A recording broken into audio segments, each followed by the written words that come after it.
हमारे चक्र कम का 7वां चक्र है सहस्त्रार। क्यों कहा जाता है कि सहस्त्रार चक्र को सिद्ध करना चाहिए या नहीं करना चाहिए? क्या इसकी विशेषता है?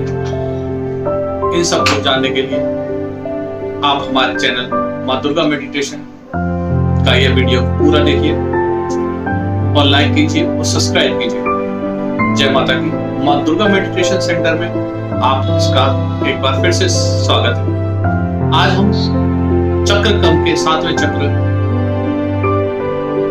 सहस्त्रार चक्र के बारे में डिस्कस करेंगे। सहस्त्रार चक्र हमारे योग शास्त्रों में बहुत कुछ कहा गया है।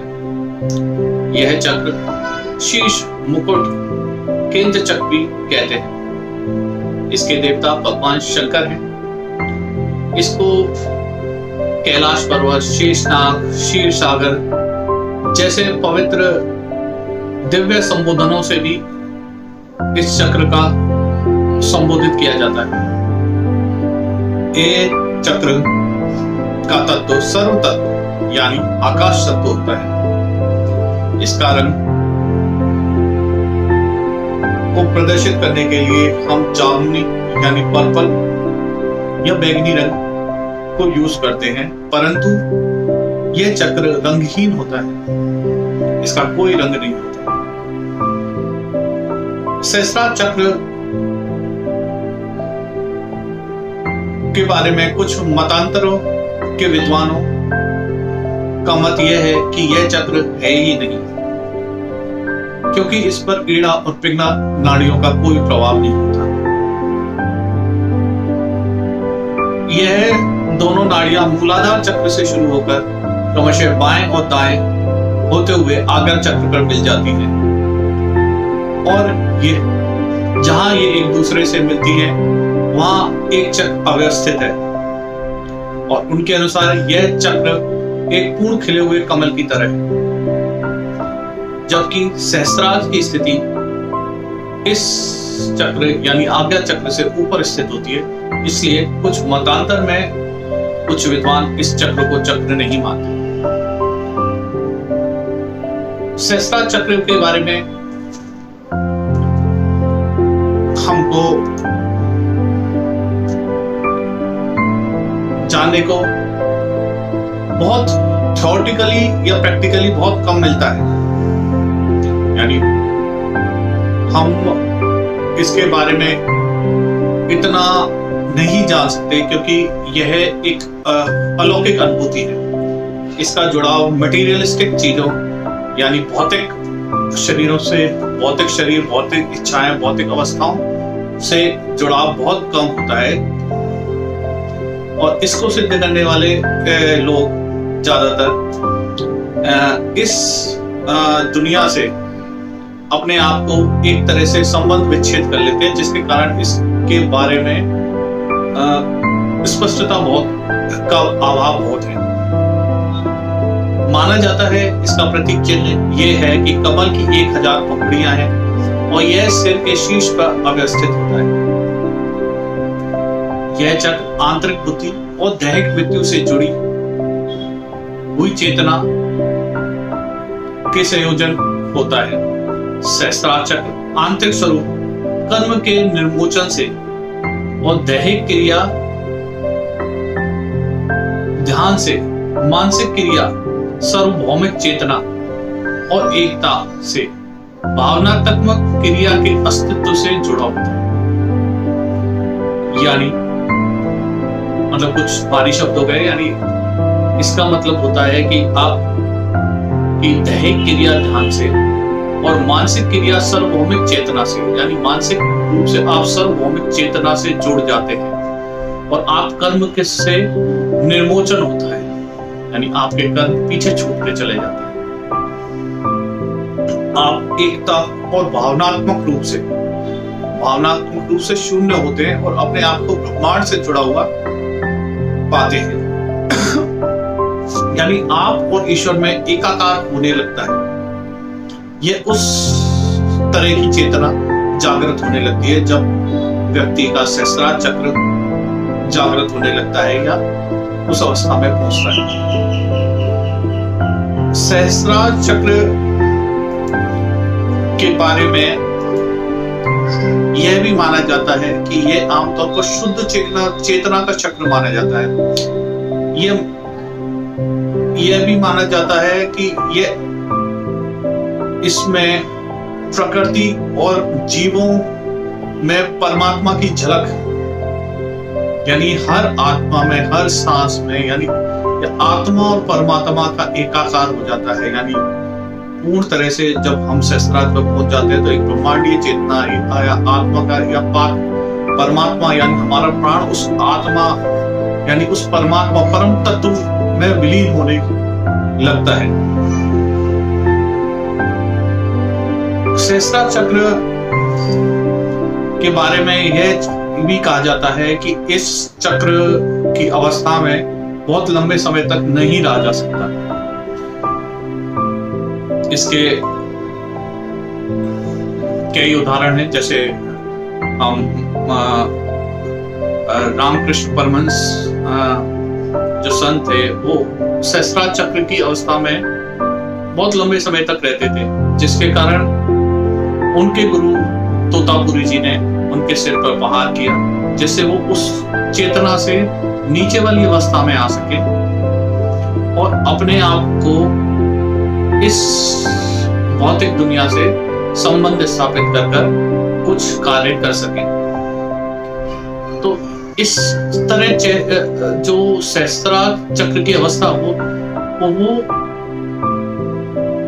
एक अलौकिक अवस्था है। इसमें ज्यादा रमा हुआ व्यक्ति भी लंबे समय तक जीवित रहना बहुत मुश्किल हो जाता है, क्योंकि यह वह स्थान नहीं है जहां भौतिक शरीर में बने रहकर भी धरती पर मौजूद रह सके। यह आनंदपूर्ण और शानदार अवस्था है, मगर शरीर में बने रहने के लायक नहीं रहते। आप शरीर से बाहर निकलने लग जाते हैं और समाधि की अवस्था में जाने लग जाते हैं। जब हम समाधि की अवस्था में जाने लगते हैं सहस्रार पर, तो आप किसी कार्य के करने योग्य नहीं रहते।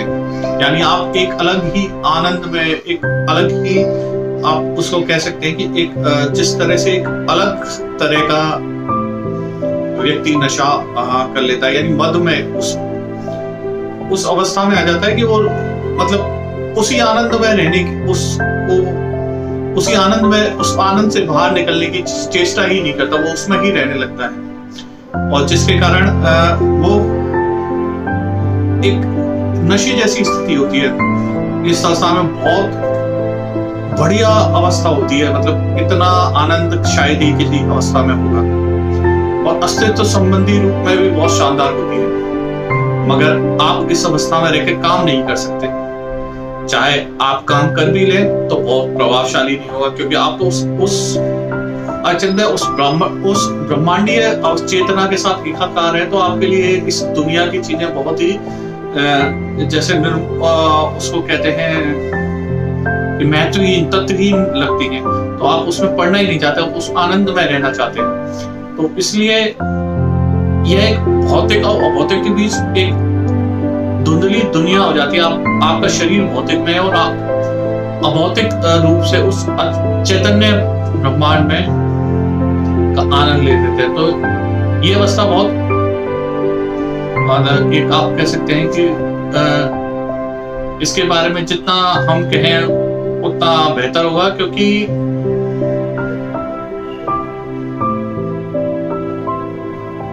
लंबे समय तक इस अवस्था में रहने पर व्यक्ति दुनिया में रहे नहीं है, वो चले जाते हैं।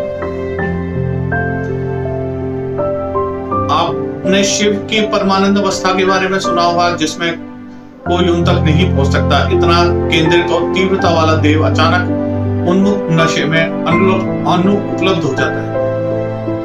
इसकी वजह है कि उन दिनों में वो सहस्रार होते हैं, यानी जब समाधि में जाते हैं, सहस्रार में चले जाते हैं, तो बहुत लंबे समय तक समाधि में चले जाते हैं। और उसको मतलब कई बार तो लोग उनको जो भी सहस्रार चक्र में ज्यादा लंबे समय तक रहते हैं, तो उनको व्यक्ति को मरा हुआ समझ लेते हैं। और कई घटनाएं ऐसी देखने को बहुत मिली हैं, और इसलिए सहस्रार चक्र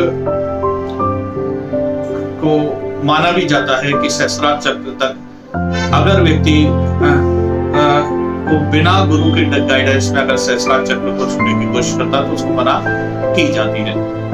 सहस्त्रार चक्र के बारे में यह भी कहा जाता है कि ये इसको अचीव करने के बाद, सहस्त्रार चक्र के बाद व्यक्ति के पास संपूर्ण भौतिक विज्ञान की सिद्धियां आ जाती हैं, लेकिन उसे आत्म अनुभूति, ईश्वर की अनुभूति होने लगती है। ब्रह्मांड की चेतना से उसकी आत्मा का जुड़ाव हो जाता है। यही शक्ति का केंद्र है जहां मस्तिष्क शरीर पर नियंत्रण करता है। सहस्त्रार चक्र जागृत होने पर आपके सभी चक्र स्वतः ही जागृत हो जाते हैं और वे सही से बैलेंस होकर काम करने लगते हैं। लेकिन अगर किसी का सहस्त्रार चक्र जागृत ना होकर दूषित हो गया या उसमें किसी तरह का विकार आ गया तो सिर दर्द, मानसिक रोग, मिर्गी, मस्तिष्क रोग की भयंकर बीमारी आ गई या वृद्धावस्था आपको बहुत देखने लगेगी, उदासी आ जाएगी, ऐसी चीजें भी उत्पन्न होती हुई देखी गई है। यह चक्र जगाने की सबसे सरल विधि यह है कि आप ध्यान करें, उनका जाप करें, मानसिक अपने ध्यान को उस ब्रह्मांड में लगाएं, ईश्वरीय तत्व में लगाएं, जिससे आपकी ऊर्जा सारी ऊर्ध्व चैतन्य में जा सके। सहस्त्रार चक्र के बारे में यह भी कहा जाता है कि यह सहस्त्रार चक्र मतलब जागृत जिस व्यक्ति का हो जाता है तो वो ऐसे उसको इस तरह से व्याख्यान की गई है जैसे भगवान विष्णु क्षीर सागर में शेषनाग की शैया पर शयन करते हुए ध्यान मुद्रा में हो गए, उस तरह की अवस्था आ जाती है व्यक्ति में और व्यक्ति मोक्ष की तरफ गति करने लगता है।